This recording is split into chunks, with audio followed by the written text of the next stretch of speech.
একদমই দেখ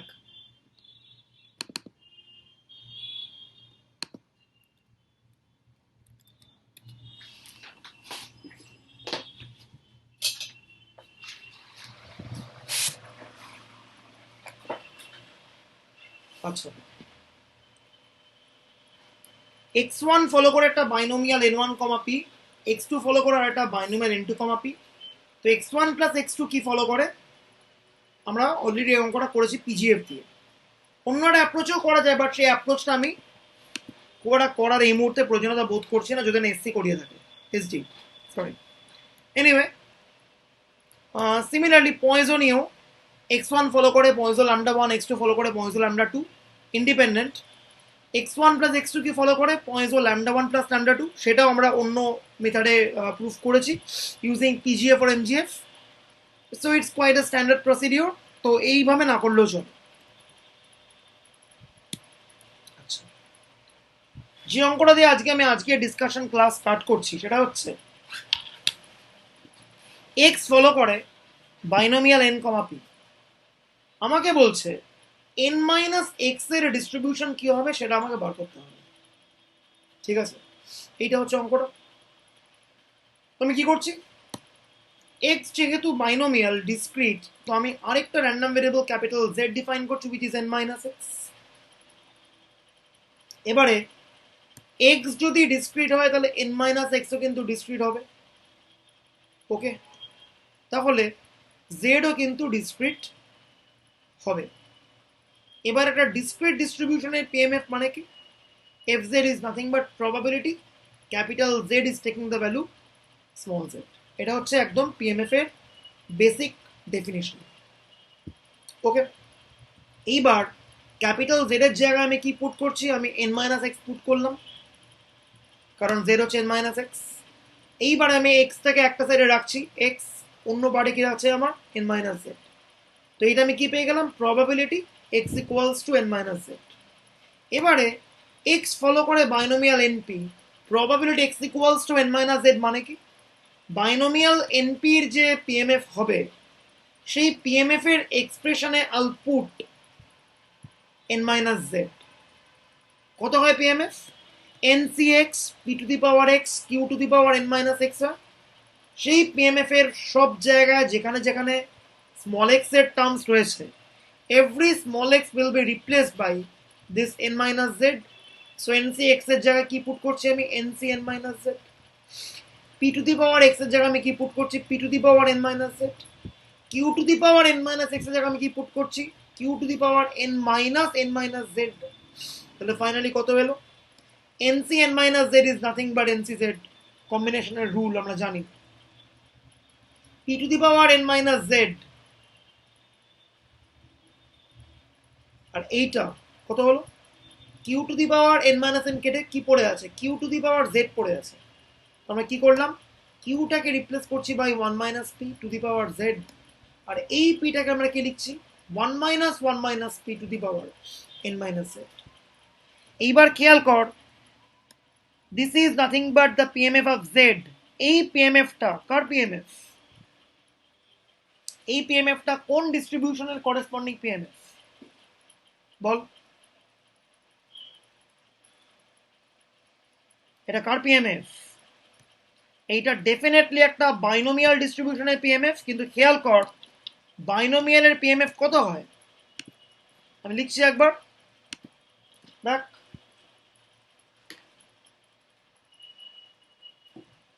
binomial NP, x যদি ফলো করে বাইনোমিয়াল এনপি, তাহলে এক্স এর পিএমএফ কত হয়,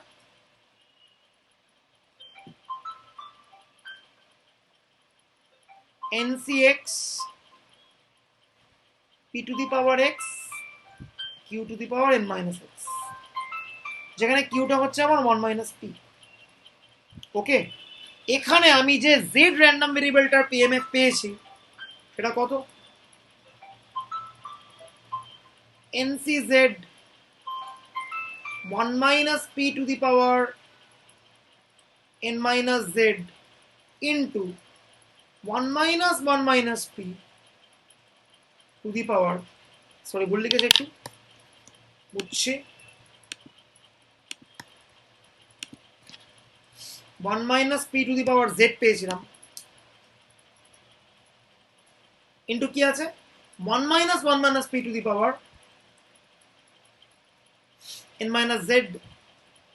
এবার তাহলে বল ট্যালি কর, এটা যদি এক্স ফলো করে বাইনোমিয়াল এনপি হয় তাহলে এখানে জেড কি ফলো করবে বল, ট্যালি করে বল জেড কি ফলো।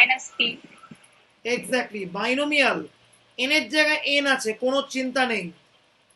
বাকিগুলোর কি চেঞ্জ হয়েছে, পি এর মাথায় এক্স ছিল, এখন কি 1 মাইনাস পি এর মাথায় জেড আছে, কিউ এর মাথায় ছিল N minus x which is 1 minus P, কত আছে এখানে 1 মাইনাস পি টু দি পাওয়ার কত আছে এন মাইনাস জেড। সো এই হচ্ছে বক্তব্য। সো এখানে এন মাইনাস এক্স আর জেড কি ফলো করে, অবভিয়াসলি ফলো করবে বাইনোমিয়াল এন কমা 1 মাইনাস পি। ঠিক আছে,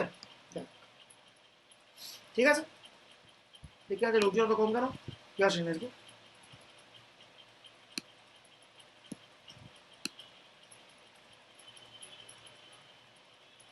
তিথি তথাগত নেই, সিঞ্জিনি নেই, সোহম নেই, আর বাকি সবাই আই গেস আছে।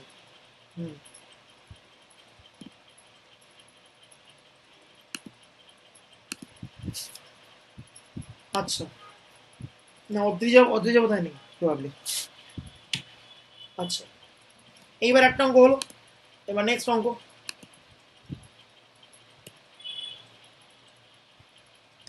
x1 ফলো করছে binomial n1 comma half, x2 follow করছে binomial n2 comma half, obtain the distribution of n2 plus x1 minus x2। First of all এই অঙ্কে একটা স্টেটমেন্টে মিস্টেক আছে, এখানে x1 x2 both will be independent, এটা কিন্তু কনফার্ম। x1 x2 কিন্তু দুজনেই হবে কি ইন্ডিপেন্ডেন্ট। দেখ কি হবে অঙ্কটা, খুব পাতি অঙ্ক। আমরা জেড কে ধরলাম হচ্ছে n2 plus x1 minus x2, যেহেতু x1 x2 সবাই discrete random variable, this z will also be another discrete random variable. Okay, so z is nothing but n2 plus x1 minus x2 বললাম। এইবার আমি একটু trick করছি, আগের অঙ্কের একটা অ্যাপ্লিকেশন আমি ইউজ করব, তারও আগের একটা অঙ্কের আমি অ্যাপ্লিকেশন একটা ইউজ করব, সে টু লাইন প্রবলেম। আমি n2 মাইনাস x2 থেকে একটা জায়গায় জড়ো করলাম, প্লাস করলাম হচ্ছে আমি x1। এইবার n2 মাইনাস x2 কে আমি y1 নাম দিলাম, আর x1 কে আমি y2 নাম দিলাম। এবার আমার বক্তব্য খেয়াল কর, x2 ফলো করে বাইনোমিয়াল n2 কমা হাফ, তাহলে n2 মাইনাস x2 কি ফলো করবে, একটু আগে করেছি আমরা, x যদি ফলো করে বাইনোমিয়াল n কমা p তাহলে n মাইনাস x কি ফলো করে বাইনোমিয়াল n কমা 1 মাইনাস p। একই যুক্তিতে x2 যদি ফলো করে binomial n2 comma half, then obviously n2 minus x2 or your y1 would follow binomial n2 comma 1 minus half. So finally this y1 would follow binomial n2 comma half। দেখ এখানে বাইনোমিয়ালটা লিখে নি, তোরা কিন্তু বাইনোমিয়ালটা একটু লিখে দিবি, ঠিক আছে। So y1 follows binomial n2 comma half। Similarly y2 তো আর x1 তো সেম, তো x1 যদি ফলো করে বাইনোমিয়াল n1 কমা হাফ তাহলে y2 ও কি ফলো করবে বাইনোমিয়াল n1 কমা হাফ। এইবারে আমি y1 আর y2 কে সাম করছি, দুটো বাইনোমিয়ালের সাম করছি যাদের প্যারামিটার p কমন আছে, pটা কত হাফ, তাহলে কি হয় সিম্পলি n1 আর n2 সাম হয়ে যায়। Finally z which is y1 plus y2 কি ফলো করবে binomial n1 plus n2 comma half. সামনের বাইনোমিয়ালগুলো লিখে নি, একটু জাস্ট লিখে দিবি। দেখ দুটো অঙ্কের অ্যাপ্লিকেশন, একটা এই অঙ্ক x1 x2 both are independent binomial, so the sum follow করে একটা বাইনোমিয়াল। আর পরের অঙ্ক দেখে না,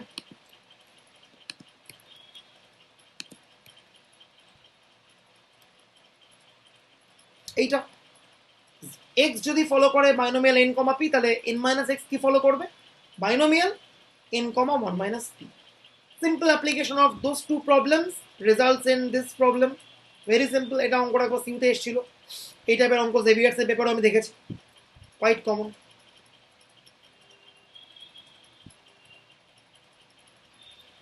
এই অঙ্কটা তোরা হোম টাস্ক রইল, তোরা করবি।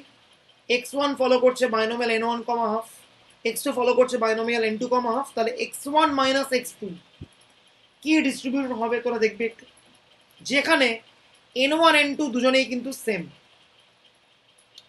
আমি একটা ক্ল্যারিফাই করে দিচ্ছি, জেড এর যদি পিএমএফটা বার করিস কোনো কিছু স্ট্যান্ডার্ড ফলো করবে না, এটা ফ্যাক্ট। ঠিক আছে, আচ্ছা হলো। এবার নেক্সট অঙ্ক। এক্স ফলো করছে ডিসক্রিট রেক্ট্যাঙ্গুলার জিরো এন। আমাদের এক্স প্লাস সি এর ডিস্ট্রিবিউশন বার করতে হবে। It's a very interesting problem. একটু বোর্ডে আমি করছি।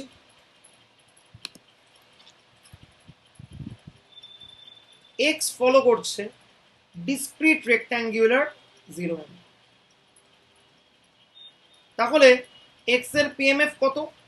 রেক্ট্যাঙ্গুলারের যা পিএমএফ, এখানে টোটাল এন প্লাস ওয়ান খানা মাস পয়েন্টস আছে, 0 1 2 up to N plus one. So x এর পিএমএফটা সিম্পলি হবে কত? 1 বাই এন প্লাস ওয়ান।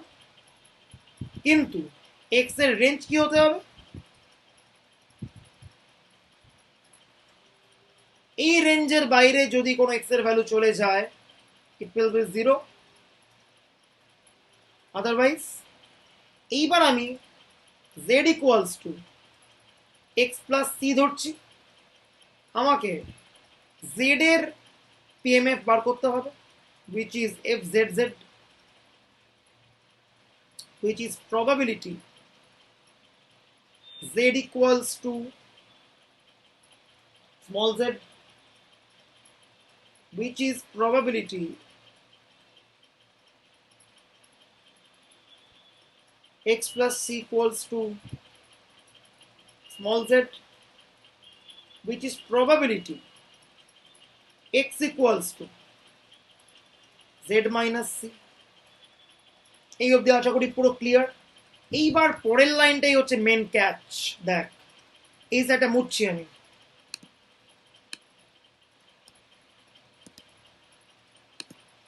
এইবার খেয়াল করে এদিকে তাকা,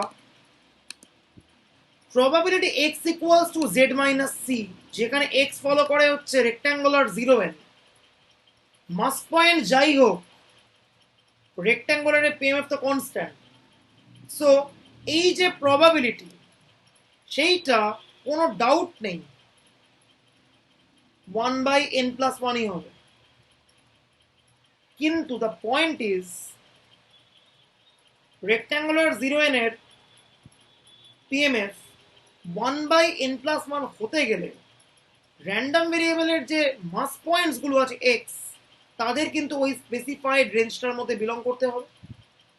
এখানে এক্স এর মাস পয়েন্ট যদি বলি Z minus C, Z minus C যদি একমাত্র ওই প্রেসক্রাইব রেঞ্জটার মধ্যে বিলং করে, তবেই আমি একমাত্র বলতে পারবো x equals to z minus c, this probability would be 1 by n plus 1। ওই রেঞ্জের বাইরে গেলেই কিন্তু this probability would become কত? 0।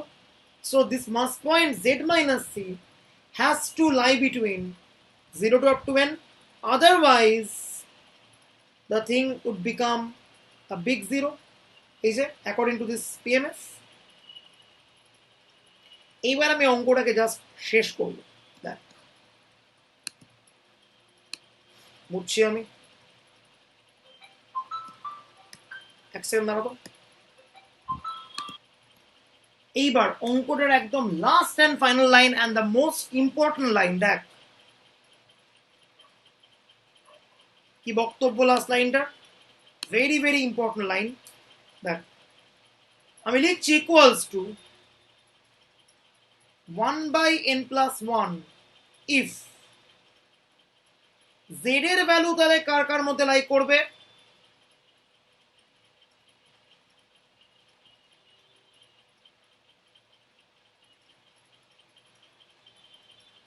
Zero otherwise.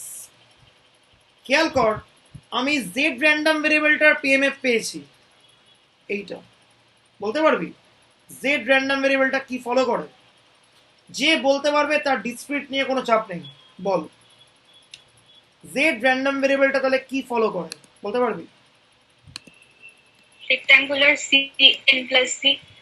আরে বল, আরেকবার বল। দেখ, একদম rectangular c n plus। একদম ঠিক উত্তর দিয়েছে। দেখ, আমি জেড এর পিএমএফ পেয়েছি এইটা, আমি জেড র্যান্ডম ভেরিয়েবলটার মাস পয়েন্টের অল পসিবল রেঞ্জ পেয়েছি, সি থেকে সি প্লাস এন। কি করে এখান থেকে পিএমএফটা আমি জাজ করব? দেখ, ভেরি সিম্পল ওয়ে আউট। দেখ, আমার প্রথম ডাউট হচ্ছে জেড র্যান্ডম ভেরিয়েবলটা সি থেকে সি প্লাস এন এই মাস পয়েন্টে লাই করে। এখানে কটা পয়েন্ট আছে? সি একটা পয়েন্ট, সি প্লাস ওয়ান একটা পয়েন্ট, এই করতে করতে সি প্লাস এন একটা পয়েন্ট। এইখানে টোটাল কটা মাস পয়েন্ট আছে? C plus N minus C plus one খানা mass point. Total number of mass point কত? হাইয়েস্টটা হচ্ছে সি প্লাস এন, লোয়েস্টটা হচ্ছে সি, আর একটা প্লাস ওয়ান হবে। তাহলে এখানে টোটাল এন প্লাস ওয়ান খানা মাস পয়েন্ট আছে। অর্থাৎ জেড র্যান্ডম ভেরিয়েবলটা টোটাল এন প্লাস ওয়ান খানা মাস পয়েন্ট নেয়। প্রতিটা মাস পয়েন্ট নেওয়ার কিন্তু probability equal, which is one by N plus one. এবারে যে র্যান্ডম ভেরিয়েবল প্রতিটা মাস পয়েন্ট নেওয়ার ইকুয়াল চান্স পজেস করে সেই র্যান্ডম ভেরিয়েবলটার নাম কি? রেক্ট্যাঙ্গুলার র্যান্ডম ভেরিয়েবল বা ইউনিফর্ম র্যান্ডম ভেরিয়েবল। তাহলে জেড র্যান্ডম ভেরিয়েবলটা কি ফলো করবে? Z would follow rectangular, minimum কত? সি, ম্যাক্সিমাম কত? C plus N. End of story. এইটা একটা খুব ইম্পর্টেন্ট একটা অঙ্ক ছিল, ঠিক আছে? Sir, হ্যাঁ বল। sir, here x is a discrete random variable. Yeah x, So how can we write the range in that form, 0 less than x less than? that means I'm essentially I'm meaning that very simple idea. If for a discrete random variable I'm writing like this, then it's same as x is ranging between 0 1 2 up to n. Same idea. It's discrete, it's having separate secluded mass points, so x will lie between 0 1 2 up to n. Same thing, just same idea. It's not an interval, okay? It's not an interval at all. Clear? Okay, sir. Okay. আচ্ছা, এইবার transformation টেকনিকে যাওয়ার আগে, আচ্ছা কলেজে কি হচ্ছে transfer? এইটা খুব ফেমাস একটা অঙ্ক। এক্স ওয়ান ফলো করে binomial N one comma P, X two follow করে binomial N two comma P, X one X two both are independent. তাহলে X one given X one plus X two, এই জিনিসটার ডিস্ট্রিবিউশনটা কি হবে? বিএনসিদের আমি just কয়েকদিন আগে সেম একটা অঙ্ক করিয়েছিলাম ওই ডিস্ট্রিক্টের ক্লাসে। জেভিয়ার্স বোধ হয় এই টাইপের অঙ্ক তোরা করিস নি, I guess, in the class of district. করেছিলি? করিস নি? দেখ বলছি, এক্স ওয়ান ফলো করে binomial N one comma P, X two follow করে binomial N two comma P. তাহলে X one given X one plus X two, এই জিনিসটা কি ফলো করবে? বা এই যে কন্ডিশনাল ডিস্ট্রিবিউশনটা আছে এইটার পিএমএফ কত হবে? কিভাবে করতে হয় বলছি। দেখ, একটা বললেই বাকি প্রত্যেকটা সিম্পলি বুঝতে পারবি। এই অঙ্কটা করার জন্য একটাই প্রায়র নলেজ লাগবে। কি knowledge? X one plus X two সেটা কি ফলো করে? x1 follows binomial, x2 follows binomial, so x1 plus x2 follows what? Binomial n1 plus n2 comma এটা আমরা জানি, অলরেডি করেছি বহুবার। ওকে, এইবারে আমি কি বার করব? আমি x1 given x1 plus x2 এই জিনিসটার আমি ডিস্ট্রিবিউশনটা বার করব। ঠিক আছে, করার টেকনিক কি, করার রাস্তা কি? যেভাবে পিএমএফ বার করতে হয় সেভাবেই বার করব। যদি শুধুমাত্র x1 এর পিএমএফ বার করতে বলতো তাহলে আমি কি করতাম, probability x1 equals to small x বার করতাম। বাট যেহেতু এখানে আমাকে বলেছে x1 given x1 plus x2 এর পিএমএফ বার করতে হবে, তো আমি কি করেছি, probability x1 equals to x2 বার করছি আন্ডার দ্য কন্ডিশন গিভেন করে দিয়েছি এই x1 plus x2 this is fixed at some arbitrary point t, এইটা আমরা ধরেছি। কারণ কি, এটা যেহেতু গিভেন করে কন্ডিশনিং করতে দেওয়া রয়েছে, তাই গিভেন করে x1 plus x2 equals two t এটা ধরতে হবে আমাকে। ওকে, এইবারে how to break this, same breaking as probability A given B. Probability A given B is nothing but probability A intersection B by P of B, right? কত হচ্ছে, probability x1 equals to x intersection x1 plus x2 equals to t divided by probability x1 plus x2 equals to t. Check কর, x1 equals to x এইটা হচ্ছে event A, x1 plus x2 equals to t হচ্ছে event B, probability A given B কত হচ্ছে, probability A intersection B, event A এটা, event B এইটা, নিচে P of B, event B বসে গেছে। এইবার সব থেকে যে ইন্টারেস্টিং অ্যান্ড ইম্পর্টেন্ট জায়গাটা সেটা দেখ, ওপরের ইন্টারসেকশনটা কি করে ব্রেক করে যায়।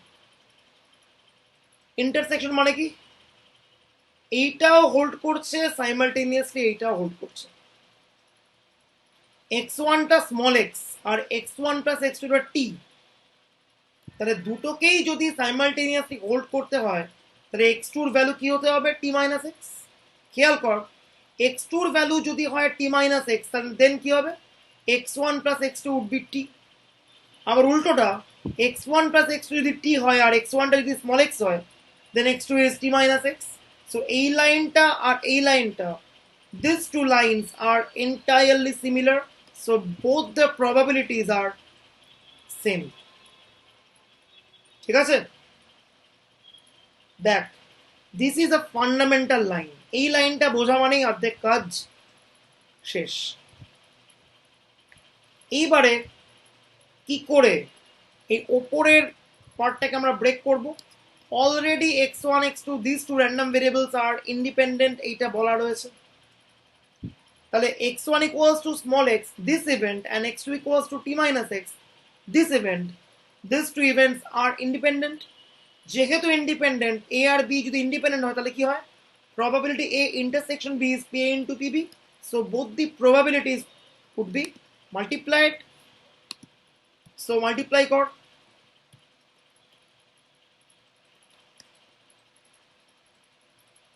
মাঝখানে কয়েক ইন্টারিম স্টেপস আছে, এটা পরে বলছি, মাল্টিপ্লাই করে দিলাম। ইন্টারিম স্টেপে কি আছে, এই যে x1 plus x2 equals two t আছে, ইন্টারিম স্টেপে আমি x1 প্লাস x2 কি ফলো করে সেইটা বার করেছি ইউজিং এনজিএফ টেকনিক। একটু আগেই আমরা বলেছি x1 প্লাস x2 ফলোস কি, বাইনোমিয়াল n1 প্লাস n2 কমা p, এটা আমরা বলেছি। তাহলে নিচে যেটা আছে probability x1 plus x2 equal to t, সেটা কি বসবে, বাইনোমিয়াল n1 প্লাস n2 কমা p এর যে পিএমএফ, সেইখানে সমস্ত আর্গুমেন্টের জায়গায় কি বসবে, স্মল টি বসবে।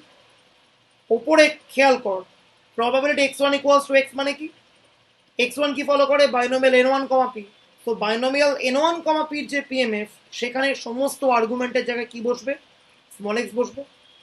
x2 কি ফলো করে, x2 ফলো করে বাইনোমিয়াল n2 কমা p, তাহলে এটা কি বসবে, বাইনোমিয়াল n2 কমা p এর পিএমএফ এর সমস্ত আর্গুমেন্টের জায়গায় t মাইনাস x বসবে। সবকিছু বসো, প্রথম পিএমএফটার দিকে তাকা, বাইনোমিয়াল n1 কমা p এর পিএমএফ এর সমস্ত আর্গুমেন্টের জায়গায় স্মল x বসছে, so n1 cx p to the power x q to the power n1 minus x multiplied by x2 PMF এ সমস্ত আর্গুমেন্টের জায়গায় t minus x বসবে n2 c t minus x p to the power t minus x q to the power n2 minus t minus x তো এটা কত হলো n2 minus t plus x আর নিচে x1 plus x2 equals to small t1 এ কি x1 plus x2 এর যে PMF that is binomial n1 plus n2, p এর যে PMF সেখানে প্রতিটা আর্গুমেন্টের জায়গায় স্মল t বসবে সেটা কত n1 plus n2 ct p to the power t q to the power n1 plus n2 minus t সবটা বসে গেল সবটা বসে যাওয়ার পরে অ্যাডজাস্ট করলাম অ্যাডজাস্ট করে কাটাকুটি হলো সবকটা কম্বিনেশন টার্ম ভেঙে দিয়েছি ভেঙে দিয়ে সব কিছু অ্যাডজাস্ট করলে ওপর নিচে স্মল পি এর পোর্শনটা কেটে বাদ চলে গেল এরম একটা ফর্ম পড়ে আছে tcx n plus 1 n1 plus n2 minus t cn1 minus x নিচে n1 plus n2 cn1 এইটা কার পিএমএফ মনে আছে কোয়েল বলবি না এটা কার পিএমএফ মনে আছে Xavier's ball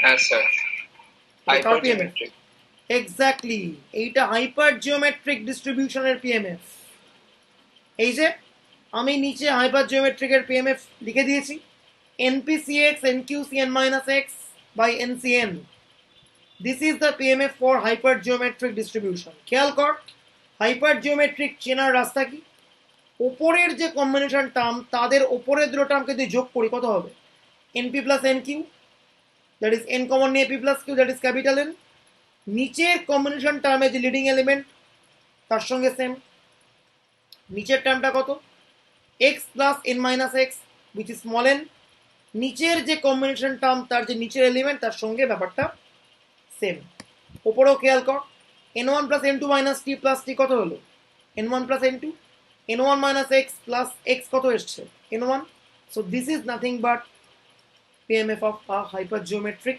distribution so x1 given x1 plus x2 this conditional probability follows some hypergeometric distribution ঠিক আছে সেম অঙ্ক আমরা পয়েন্টের জন্য করতে পারি আচ্ছা জেভিয়ার্স এই অঙ্কগুলো হয়েছে কলেজে আচ্ছা x1 ফলো করছে binomial n1, p x2 follow করছে বাইনোমিয়াল এটা তো আমাকে বলছে x1 plus x2 ফাইনাল ডিস্ট্রিবিউশনটা কি হবে এটা আমাকে বার করতে বলছে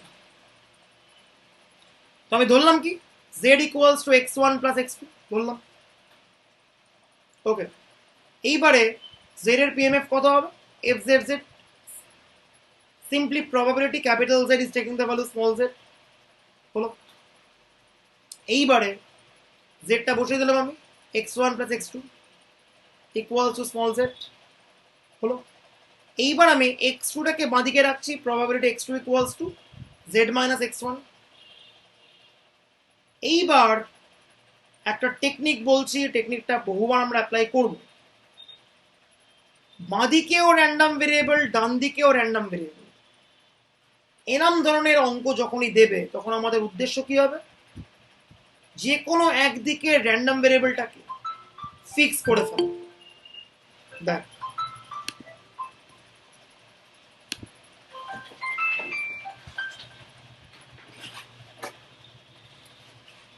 যে কোনো একদিকে র্যান্ডম ভেরিয়েবলটা আমরা কি করব ফিক্স করে ফেলবো দেখ খেয়াল কর very interesting problem x2 equals to z minus x1 ডান দিকে র্যান্ডম ভেরিয়েবল আছে x1 বাঁ দিকে আছে x2 আমি ডান দিকের x1 টাকে ফিক্স করব কোথায় সাম ভ্যালু x এ এইবার আমি একটা থিওরেম বলছি যে থিওরেমটা তোরা আগে করেছিস ফার্স্ট ইয়ারে বাট এই থিওরেমটা একটা অন্য লেভেলের থিওরেম যে থিওরেমের নাম হচ্ছে theorem of total probability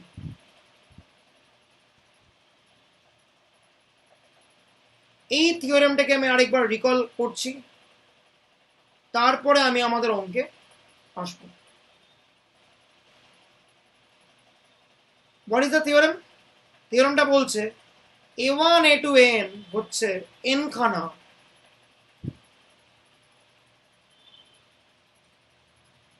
mutually exclusive আর এক্সস্টিভ ইভেন্টস। মিউচুয়ালি এক্সক্লুসিভ মানে কি? দুটো ইভেন্ট সাইমালটেনিয়াসলি ঘটতে পারে না। এক্সস্টিভ মানে কি? সবকটা ইভেন্টকে এক জায়গায় আনলে all get the complete sample space. Okay, এবারে কি বলছে? For any other event B probability of b would be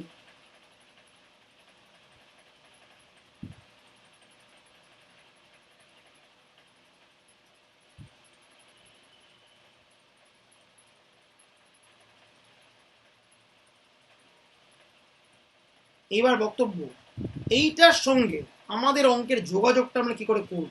দেখ, এইটাই হচ্ছে আজকের একটা ভেরি ভেরি ইম্পর্টেন্ট ইস্যু, যে how to implement this theorem in our every statistical problem. একটা দুর্দান্ত জিনিস দেখ, প্রবাবিলিটি x2 equals to z minus x1 আমি বার করছি। This is my complete event B. So this is probability of b. এইবার আমি ওই থিওরেমটা কি করে ইমপ্লিমেন্ট করছি দেখ। আমি x1 এর অল পসিবল ভ্যালুজ এর উপরে সাম করলাম। অল পসিবল ভ্যালুজ মানে কি? All possible values would be mutually exclusive as well as exhaustive. এবার কি করবো আমি? Probability b given a1, b হচ্ছে এই ইভেন্টটা, given ai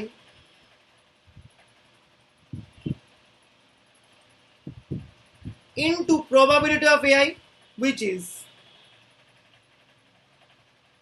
so this is nothing but probability b given ai, এইটা b এইটা ai into probability ai, যেখানে x1 টাকে আমি সাম করছি কি অল পসিবল ভ্যালুজ এর উপরে।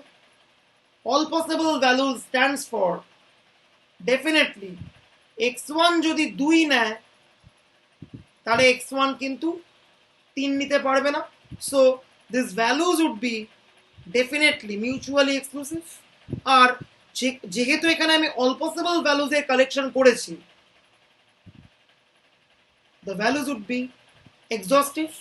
তাই গিভেন করছে এই যে ইভেন্টগুলো দিয়ে, this events are definitely mutually exclusive and exhaustive. So এরকম একটা স্ট্রাকচার দিলে সেখান থেকে এটা এরকম স্ট্রাকচার আমরা আনতে পারি by virtue of that theorem. ঠিক আছে, এইবারে থিওরেমে অল পসিবল ভ্যালু কি x1টা আমি স্মল x এ ফিক্স করেছি, so probability x1 equal to small x করেছি। এবার স্মল x এর অল পসিবল ভ্যালুস কি কি? আমরা আপাতত বলেছি স্মল x এর অল পসিবল ভ্যালুস a থেকে b পর্যন্ত। এবারে আমরা এখানে a আর b বার করব। একটু ট্রিকি a আর b বার করা, বাট দেখ বুঝতে পারবি, আই গেস বুঝতে পারবি। দেখ,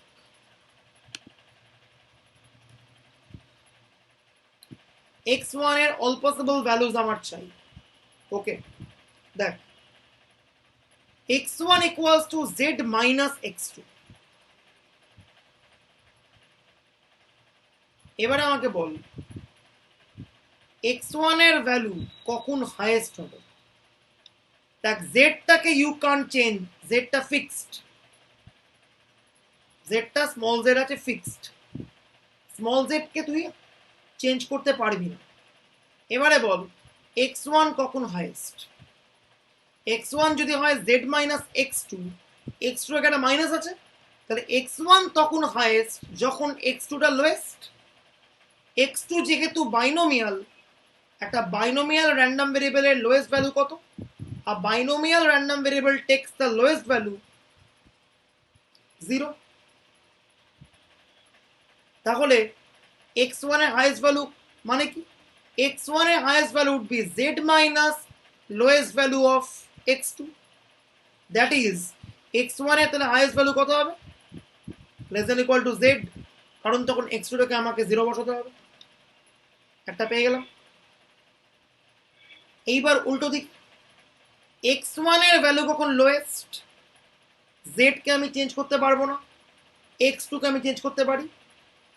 x1 তখন লোয়েস্ট যখন x2 টা হচ্ছে হাইয়েস্ট, সামনে মাইনাস আছে, তাহলে x1 এর লোয়েস্ট ভ্যালু মানে কি হবে? z minus highest value of x2। x2 যেহেতু বাইনোমিয়াল n2, p, x2 এর হাইয়েস্ট ভ্যালু কত? x2 এর হাইয়েস্ট ভ্যালু হচ্ছে n2, তাই x1 ওটার তাহলে মিনিমাম ভ্যালু কত হবে? So x1 would be more than equal to z minus highest value of x2, that is z minus n2। একবার x1 কখন হাইয়েস্ট, যখন x2 টা লোয়েস্ট, তাহলে x1 এর হাইয়েস্ট ভ্যালু কত হবে? x1 would be less than equal to z minus lowest value of x2, তাহলে x1 is less than equals to z। উল্টো দিকে x1 এর হাইয়েস্ট ভ্যালু কত? x1 would be highest whenever x2 is lowest। এবার x1 উল্টো বললাম, x1 would be lowest whenever x2 is highest, তাহলে x1 এর লোয়েস্ট ভ্যালু কত হবে? x1 more than equal to z minus highest value of x2, which is nothing but n2, so x1 would be more than equal to z minus n2। আবার উল্টো দিকে x1 follow করে binomial n1, p, সেই ভার্চুতে x1 এর highest value কত হবে? x1 would be less than equal to n1, কারণ binomial random ভেরিয়েবলের হাইয়েস্ট ভ্যালু হচ্ছে n1, তার বাইরে আর যেতে পারবে না, so x1 would be less than equal to n1। উল্টো দিকে x1 যেহেতু বাইনোমিয়াল, x1 এর মিনিমাম ভ্যালু কত হবে? x1 would be more than equal to 0। এইবার এই চারটে কন্ডিশনকে এক জায়গায় জড়ো কর, x1 less than equal to z, x1 less than equal to n1, তাহলে x1 ফাইনালি কার থেকে ছোট হবে? ভাব, একটা নাম্বার 10 এর থেকে ছোট, আরেকটা নাম্বার 5 এর থেকে ছোট, তাহলে নাম্বারটা ফাইনালি কার থেকে ছোট? নাম্বারটা ফাইনালি 5 এর থেকে ছোট হবে। তাহলে x1 less than equal to z, x1 less than equal to n1, তাহলে x1 would be finally less than equal to minimum of z, n1। একটা নাম্বার 5 এর থেকে ছোট আর একটা নাম্বার 10 এর থেকে ছোট, তাহলে that number would be less than minimum of 5, 10। So x1 টা z এর থেকে ছোট, x1 টা n1 এর থেকে ছোট, so x1 would be less than equal to minimum of z, n1। গেল। এইটাকে আমি বলছি x1 এর highest range, that is b। উল্টো দিকে x1 0 থেকে বড়, x1 z minus n2 থেকে বড়, x1 কার থেকে বড়? x1 would be larger than maximum of 0, z minus n2। তাহলে x1 টা কি হলো? More than equal to a হবে, আমি a ধরছি। তাহলে x1 এর ফিজিবল রেঞ্জ কত? দেখ, a থেকে শুরু, b তে গিয়ে শেষ। এত পরিশ্রম করে আমাকে a থেকে b এর রেঞ্জটা বার করতে হলো। এনিওয়ে, এইবার অঙ্কটাকে আমি ফিনিশ করছি। দেখ, জাস্ট লাস্ট কয়েকটা লাইন অঙ্কের বাকি আছে, করছি। এইবার খেয়াল কর, জেড এর আমি পিএমএফ বার করছি, তার জন্য এত কিছু করলাম। এইবার পরের লাইনে, এই লাইনটা দিকে তাকা, x2 equal to z minus x1 given x1 equal to small x, তাহলে এই x1 টার জায়গায় আমি definitely I can replace by small x as small x1 is being fixed at small x। আরেকবার রিপিট করছি আমি, x2 equals to রয়েছে z minus x1 given x1 equals to small x। That means this capital X1 can be replaced by small x as capital X1 is fixed at small x। তো পরের লাইনে আমি capital x1 এর জায়গায় আমি small extra বসিয়ে দিলাম, বাকি যা আছে ইনট্যাক্ট থাকলো, কোনো কিছু হাত দিলাম না। এইবারে বক্তব্য হচ্ছে, অঙ্কের শুরুতেই বলা রয়েছে x1 and x2 both are independent, এটা অঙ্কের শুরুতে আমি বলে দিয়েছি। যেহেতু x1 x2 both are independent, খেয়াল কর প্রবাবিলিটি a গিভেন b এইটা দিয়ে ইমাজিন কর ইভেন্ট এটা x2 কে দিয়ে তৈরি হয়েছে, ইভেন্ট বিটা x1 কে দিয়ে তৈরি হয়েছে। সেক্ষেত্রে x2 আর x1 independent, so is event A and event B. এবার তাহলে লাস্ট অ্যান্ড ফাইনাল বক্তব্য, কি বক্তব্য? দেখ এইটা শুধুমাত্র x2 কে দিয়ে তৈরি হচ্ছে, এইটা শুধুমাত্র x1 কে দিয়ে তৈরি হয়েছে। সেহেতু x1 আর x2 ইন্ডিপেন্ডেন্ট, এইটা আর এটা ইন্ডিপেন্ডেন্ট। এবারে এ আর বি যদি দুটো ইন্ডিপেন্ডেন্ট ইভেন্ট হয়ে যায় তাহলে প্রবাবিলিটি এ গিভেন বি কত হয়? শুধুমাত্র পি অফ এ হয়। তাহলে probability A given B, A and B আর ইন্ডিপেন্ডেন্ট, তাহলে কত হবে পরের লাইনে? শুধুমাত্র পি অফ এ হবে। সো নিচের কন্ডিশন করা পার্টটা আর নেই, চলে গেছে। এখন কে পড়ে আছে? Probability x2 equals to z minus x পড়ে আছে। আর কে পড়ে আছে? Probability x1 equals to small x পড়ে আছে। হলো? এবার খেয়াল কর x2 টা কি ফলো করে? Binomial n2, p। Probability x2 equal to z minus x মানে বাইনোমিয়াল n2, p এর যে পিএমএফটা পাবো সেখানে আমি z মাইনাস x পুট করব। আর probability x1 equal to x মানে কি? x1 ফলো করে হচ্ছে বাইনোমিয়াল n1, p। So this probability would give me binomial n1, p এর যে পিএমএফটা আছে সেই পিএমএফ এ আমি সব জায়গায় স্মল x পুট করব। তো পুট করছি, দেখ খেয়াল কর বাইনোমিয়াল n2, p তে আমি আর্গুমেন্টে পুট করছি z minus x। So n2c z minus x, p to the power z minus x, q to the power n2 minus z plus x। পিএমএফটা বসিয়ে দিলাম। এখানে কি হবে? বাইনোমিয়াল n1, p এর PMF এ আমি স্মল x বসাবো। So n1cx, p to the power x, q to the power n1 minus x। এইবার সামটা হচ্ছে x এর ওপরে, যে যে টার্মের ওপর x নেই all those terms can be regarded as constant। সেই কনস্ট্যান্ট টার্মগুলোকে আমি এখন সামের বাইরে বার করে দিয়েছি। p to the power z, q to the power n1 plus n2 minus z। আর সামটার দিকে তাকা, এই সামটা তোরা আগে করেছিস, একটু আমি রিকল করছি। দেখ এইসব অঙ্ক তোরা করেছিস। এইটা হচ্ছে হাইপার জিওমেট্রিকের পিএমএফ।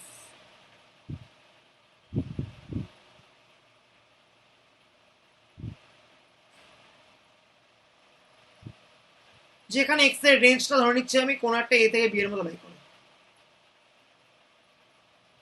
এবার হাইপার জিওমেট্রিকের সামকে যদি পিএমটাকে আমি সাম করি ওভার এ টু বি, কত হবে? মনে, তাহলে সামেশন করলে কি হবে? npcx nqc n minus x, সেটা কত হবে? নিচের এনসিএনটা কনস্ট্যান্ট হয়ে সামের বাইরে গিয়ে ওইদিকে যাবে। সো এনসিএন হয়ে গেল। এইবার এই সামেশনটার একটা খুব মজার ছন্দ দেয়। এনপি প্লাস এনকিউ করলে এন আসে, এক্স আর এন মানে কে সাম করলে স্মল এন আসে। তাই এই সামটাকে অলওয়েজ আমি অ্যান্সার লিখতে পারি কিভাবে? ওপরের কোএফিসিয়েন্টের সাম সি, নিচের কোএফিসিয়েন্টের সাম, রাইট? এইবার ওই সামটার দিকে তাকা, দেখ একদম সেম টাইপের সাম, সেম টাইপের রেঞ্জ। ওই সাম আর এই সাম সেম সাম, তাহলে এই সামের ভ্যালু কত হবে? ওপরের কোএফিসিয়েন্টের সাম n1 প্লাস n2, নিচে নিচের যে কোএফিসিয়েন্ট রয়েছে z মাইনাস x আর x আর sum, that is z minus x plus x, that is z। Finally z random ভেরিয়েবলটার পিএমএফ কি পাওয়া গেল? n1 plus n2c z, p to the power z, q to the power n1 plus n2 minus z। এইটা কার PMF আমরা জানি ভালো করে, এইটা হচ্ছে বাইনোমিয়াল n1 প্লাস n2, p এর PMF. So finally x1 plus x2 follows binomial n1 plus n2, p। এইটা হচ্ছে original solution of this discrete problem, যেটাকে 3 লাইনে পিজিএফ বা এমজিএফ দিয়ে করা যায়। কিন্তু এই যে মেথডটা বললাম, it's quite tedious but it's quite an important technique, যে টেকনিকটা আমাদের বুঝতে হবে। ঠিক আছে, পরের অঙ্কগুলো তোরা নিজেরা দেখবি। ইনফ্যাক্ট না দেখে এই অঙ্কটা ট্রাই করবি তো আমার মেথডে, একবার দেখবি তো কি আসে।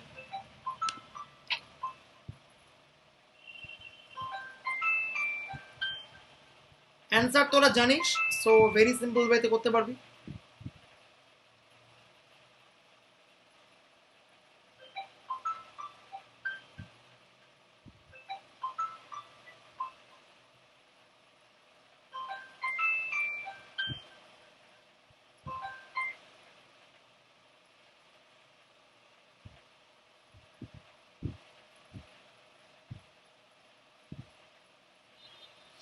এই অঙ্কটা তোরা করবি আমার টেকনিক ফলো করে, যে টেকনিকটা আমি করলাম তারপরে সেটা দিবি। নোটসে অলদো করা রয়েছে, বাট স্টিল নোটসে প্রায় সবই করা আছে, সব দেখলে তো আর হবে না, কিছু তোরা নিজেরা ট্রাই কর। এটা আমি বাড়ি গেলে অবশ্যই বলতাম করতে। সো এখন তোরা এটা করবি, করে আমাকে জানাবি কি হলো। Provide me the solution without copying from the notes. ঠিক আছে, কালকের ক্লাসে আমি কন্টিনিউয়াস স্টার্ট করে দেব, একদম থার্ড টেকনিকটা আমি কাল থেকে স্টার্ট করছি। আর কলেজে কি হচ্ছে জেভিয়ার্স, একটু আমাকে গ্রুপে বলতো।